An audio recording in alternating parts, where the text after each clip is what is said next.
Folks, Professor Richard Dawkins.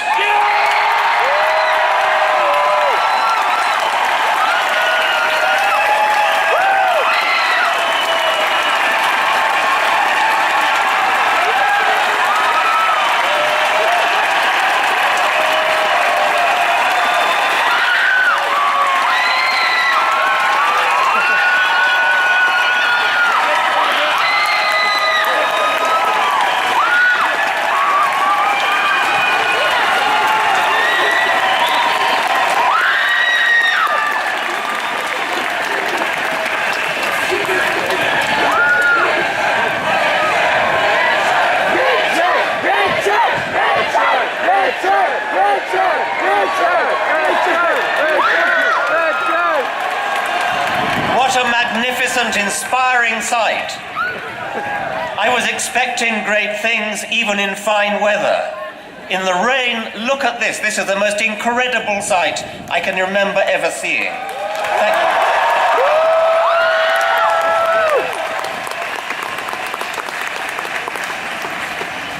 The sharper critical thinkers among you may have discerned that I don't come from these parts.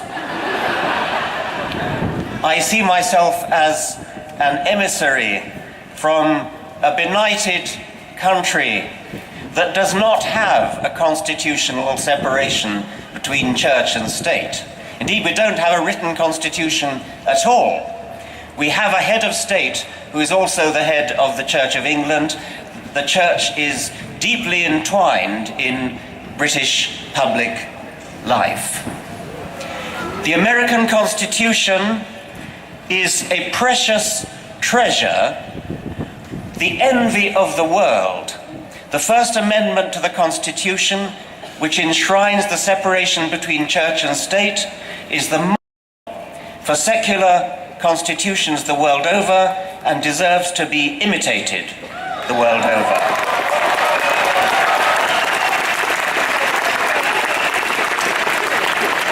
How sad it would be if, in the birthplace of secular constitutions, the very principle of a secular constitution were to be betrayed in a theocracy. And it's come close to that. How could anyone rally against reason? How is it necessary to have a rally for reason? Reason means basing your life on evidence and on logic, which is how you deduce the consequences of evidence. In 100 years' time, it seems to me inconceivable that anybody could want to have a rally for reason. By that time, we'll either have blown ourselves up or we'll have become so civilized that we no longer need it. I must keep an eye on it.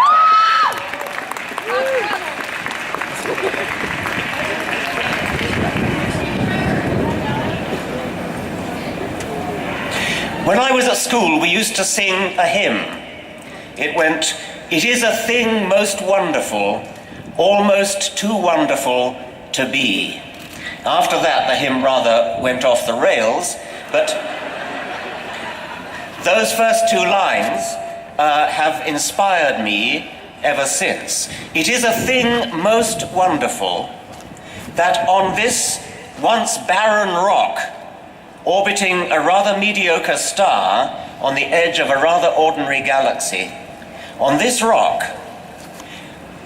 a remarkable process called evolution by natural selection has given rise to the magnificent diversity of complexity of life, the elegance, the beauty, and the illusion of design which we see all around us, has given rise in the last million years or so to a species, our species, with a brain big enough to comprehend that process, to comprehend how we came to be here, how we came to be here from extremely simple beginnings where the laws of physics were played out in very simple ways.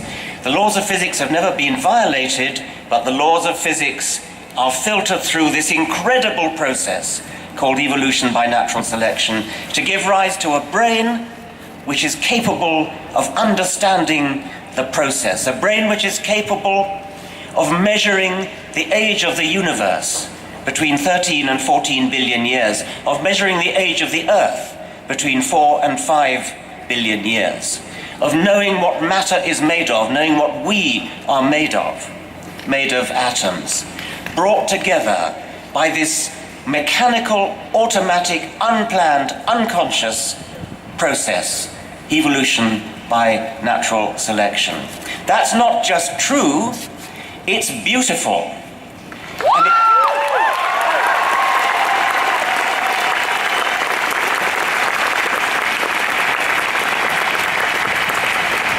It's beautiful because it's true, and it's almost too good to be true. How is it conceivable that the laws of physics should conspire together without guidance, without direction, without any intelligence to bring us into the world? Now we do have intelligence. Intelligence comes into the world, comes into the universe late. It has come into the world through our brains and maybe other brains in the universe. Now, at last, finally, after 4 billion years of evolution, we have the opportunity to bring some intelligent design into the world. We need intelligent design. We need to intelligently design our morals, our ethics, our politics, our society.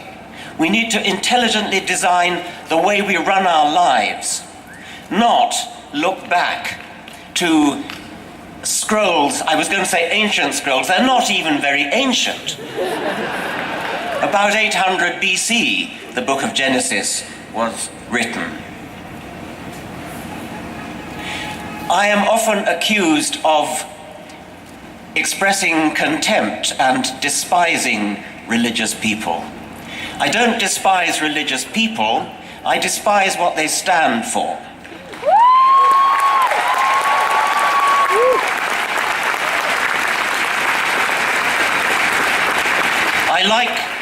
I like to quote the British journalist Johann Hari, who said, I have no contempt for you, I have so much respect for you that I cannot respect your ridiculous ideas.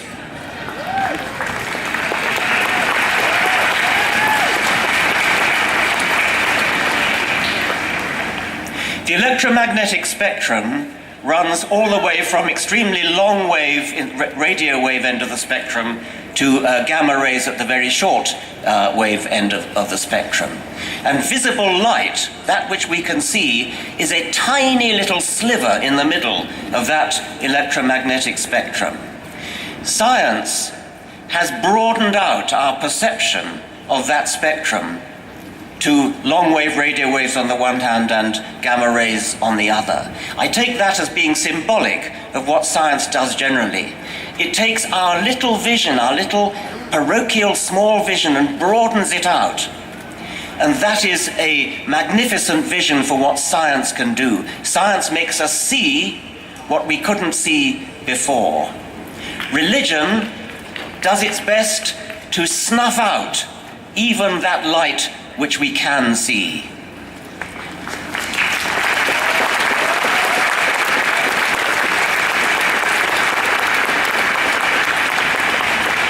So we're here to stand up for reason, to stand up for science, to stand up for logic, to stand up for the beauty of reality and the beauty of the fact that we can understand reality. I hope that this meeting will be a turning point. I'm sure many people have said that already.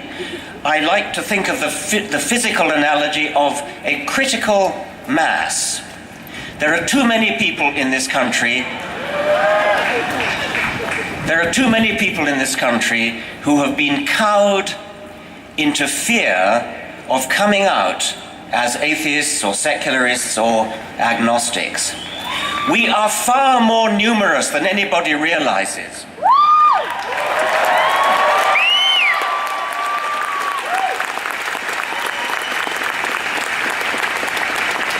We are approaching a tipping point. We're approaching that critical mass where the number of people who have come out becomes so great that suddenly everybody will realize, I can come out too. And that moment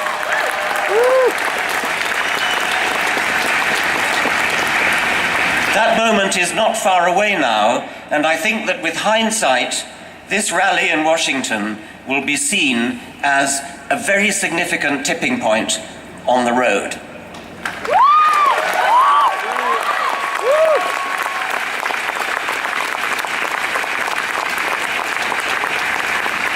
And I would particularly appeal to my scientific colleagues, most of whom are atheists.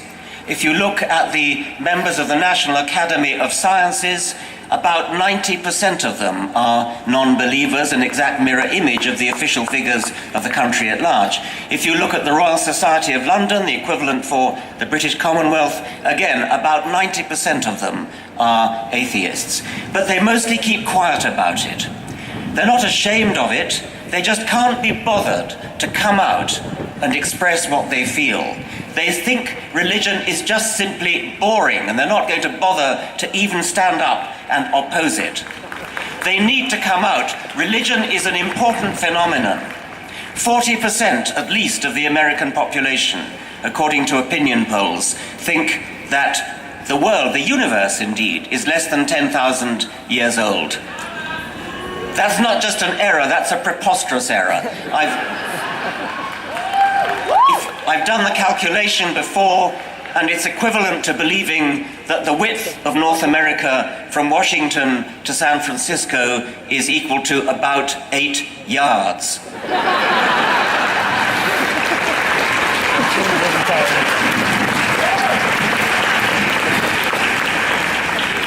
I don't know that I believe that 40% figure. It stands up. It's been apparently so for about ever since the 1980s.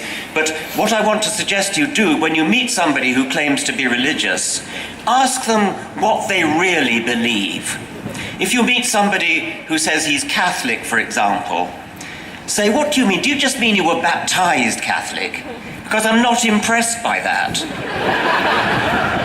We just ran a poll, my foundation in Britain just ran a poll in Britain in which we took those people who had ticked the Christian box in the census, and by the way, that figure has come down dramatically. We just took the people who ticked the Christian box, and we asked them, why did you tick the Christian box? And the most popular answer to that question was, oh, well, I like to think of myself as a good person. Well, we all like to think of ourselves as good people. Atheists do, Jews do, Muslims do. So when you meet somebody who claims to be Christian, ask him, what do you really believe?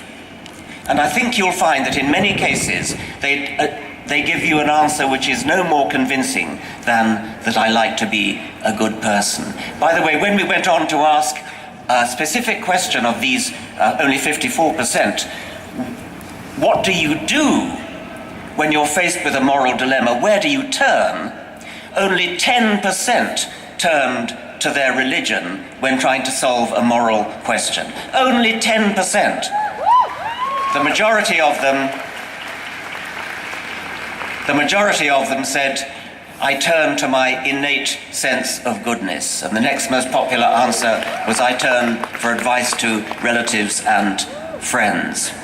So when I meet somebody who claims to be religious, my first impulse is don't believe you. I don't believe you until you tell me, do you really believe, for example, if they say they're Catholic, do you really believe that when a priest blesses a wafer, it turns into the body of Christ? Are you seriously telling me you believe that? Are you seriously saying that wine turns into blood? Ridicule them.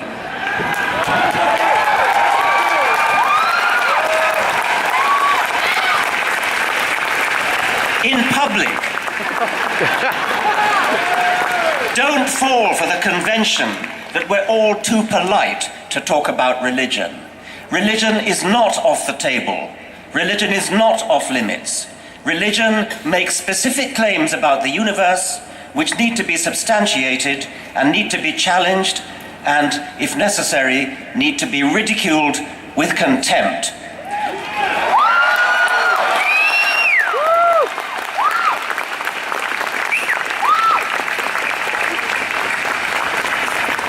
I want to echo what my colleagues from the Richard Dawkins Foundation have said.